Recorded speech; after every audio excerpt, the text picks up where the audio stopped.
in a wonderful, wonderful novel called Shabumi, which I recommend to you if you haven't read it.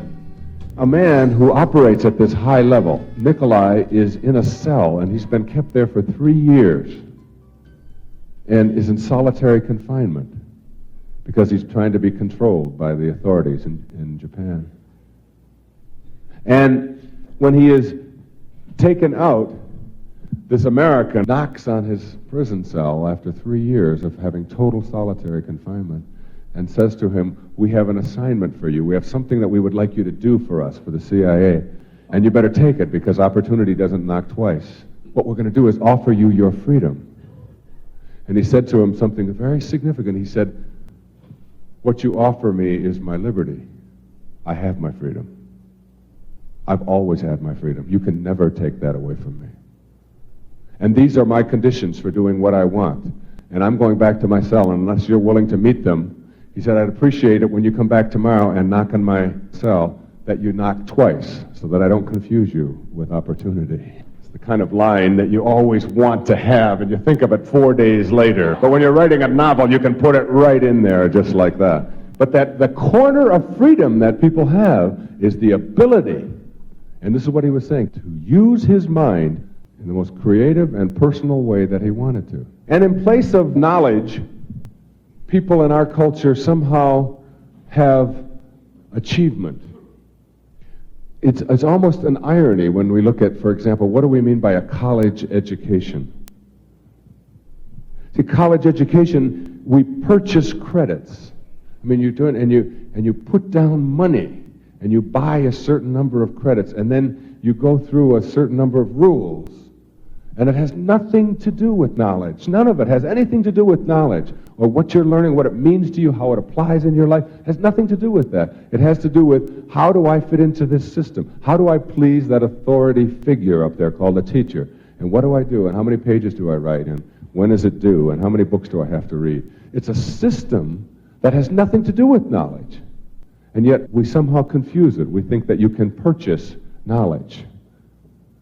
And you can't. Obviously.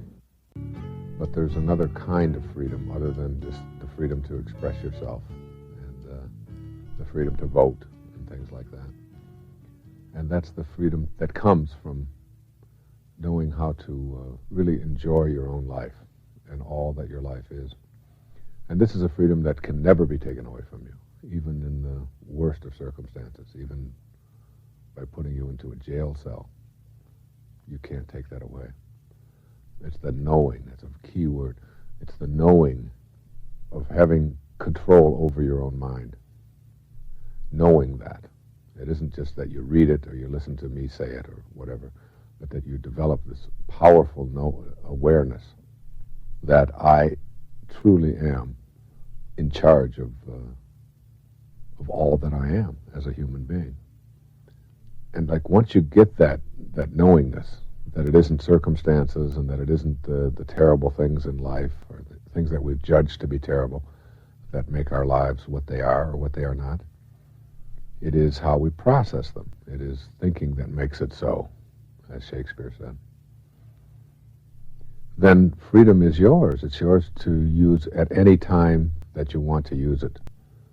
Happiness and enjoyment are not things that you get out of life. They're not rewards that come to you. They're not something that is going to be the result of you behaving in a certain way or living a certain lifestyle.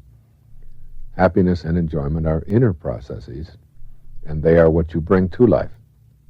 They are yours, and yours alone, to have at any time that you want to have them. And no matter what the circumstance that you can think of, no matter how bad it may seem for you, you always have this corner of freedom to choose to process it the way that you want to.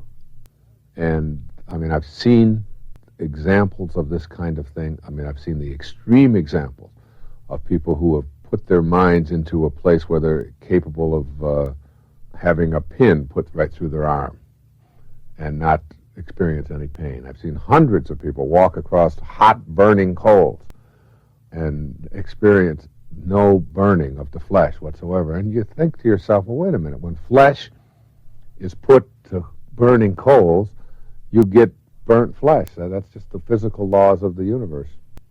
And yet it's not.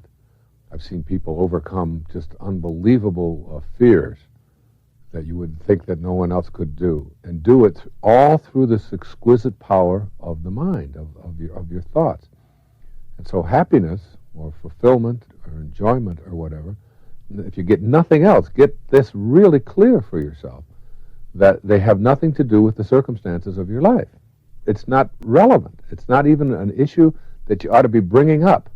Over and over you'll hear, yeah, it's easy for you to say that you can be happy because, and then they'll list all the reasons why somebody else can, and then to come up with, these are all the reasons why I can't be happy. And this list will be very, very long indeed.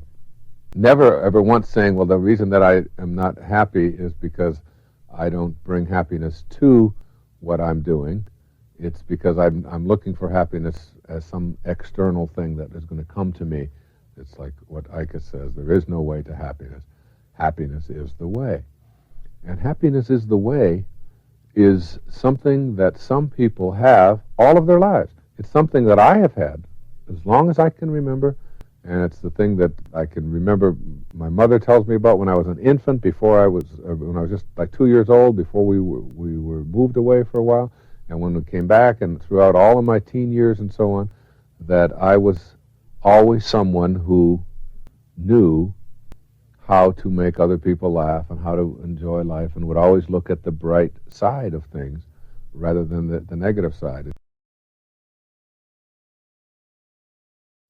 Singing my song. The major change that's taken place for me in this manifestation of my inspired desires has been the awareness of my own capacity for activating the creative force to work with me. Today, as I live consciously in spirit, I feel as if I'm more and more able to be an activator of this divine synchronistic force and have it work with me rather than to me. I view these mystical moments as holy instants when my ego is suspended and spirit, in conjunction with my own divine desires, has become the teacher. As my sense of inspiration grows within me, I find myself wanting to do more for others and focusing less upon myself. What I desire is realized through the paradoxical means of desiring it for others even more than I want it for myself. By reaching out in this way and deliberately looking for ways to inspire others, I feel closer and closer to spirit, and ironically, I sense that more of what I desire seems to be flowing back to me as a result of this sharing. At this point in my life, I feel that staying in this glorious state of inspiration practically requires me to avoid condemning others.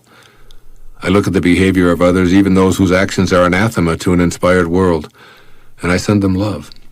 I know deep within me that declaring war on the problems of violence, poverty, cancer, AIDS, and drug addiction isn't the solution. I'm uninterested in increasing these problems with violent, angry, or hateful thoughts or behavior. I know that I can't get sick enough to make one person better, or angry enough to end violence anywhere. I also sense very strongly that by staying in spirit and bringing a higher mental energy to the presence of these lower, ego-based energies, I'm a force for change, one that helps move the world closer to spirit. I anticipate a planet at peace, along with health, abundance, and love in my life and in the lives of all others. And I know that it's moving in this direction. I know that for every act of apparent evil, there are a million acts of kindness. That's where I place my attention, and that's what I choose to give away. By doing so, for the larger percentage of my days, my reward is a feeling of being in harmony with purpose. I watch the mynah birds sing every morning, and I know they're not doing it because they have the answers to all of life's problems. They have a song inside of them that they obviously feel compelled to let come out. I too have a song to sing, and by staying in spirit, I'm able to sing it all day, every day. I know that the answer to what should I be doing is to see the word yes on my inner screen. Yes, I am listening. Yes, I am paying attention. And most important, yes, I am willing. I notice that those around me who feel uninspired or unwilling to say yes to the feelings at the core of their being. By doing so, to every hunch, burning desire, and thought that won't go away, I feel the hand of a guiding spirit that's with me simply because I've been willing to say yes. By saying yes to life, I see the world and all of its inhabitants in a completely new way. As a result of being more and more inspired, I see spirit in virtually everyone I meet.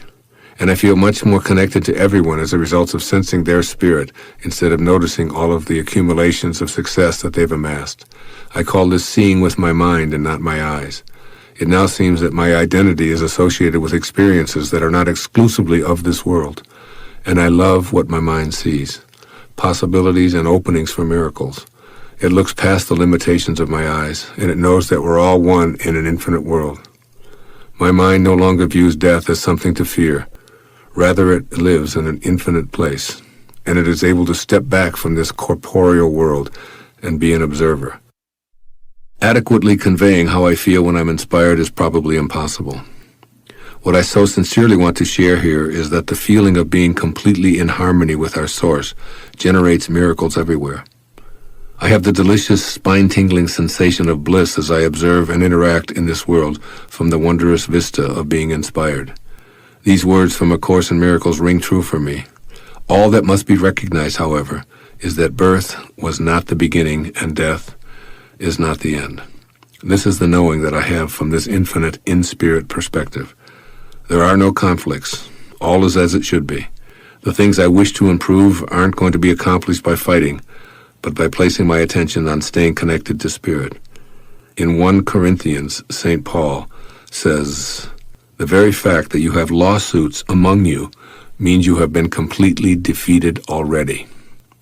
As I live from a place of inspiration, I see that conflict is no longer possible for me, and I understand what Paul was attempting to say to the people of Corinth in that letter. I will not be defeated. I can't. Because for me, there's no they any longer. There's only us. I've turned my mind to Spirit. I know that God created me to be like Him, and I must be what I came from. This idea, more than any other, inspires me beyond what I can share here in this program. It's my intention to continue to stay inspired and live what my mind knows, rather than only what my eyes see. And my mind knows that we're all in a universe that has a creative, organizing intelligence supporting it. I know that it flows through me, and God willing, I'll stay in Spirit and assist you to live that life of inspiration that you came here to live. There can be no greater blessing. I send you love, I surround you with light, and I invite you to live with me in Spirit.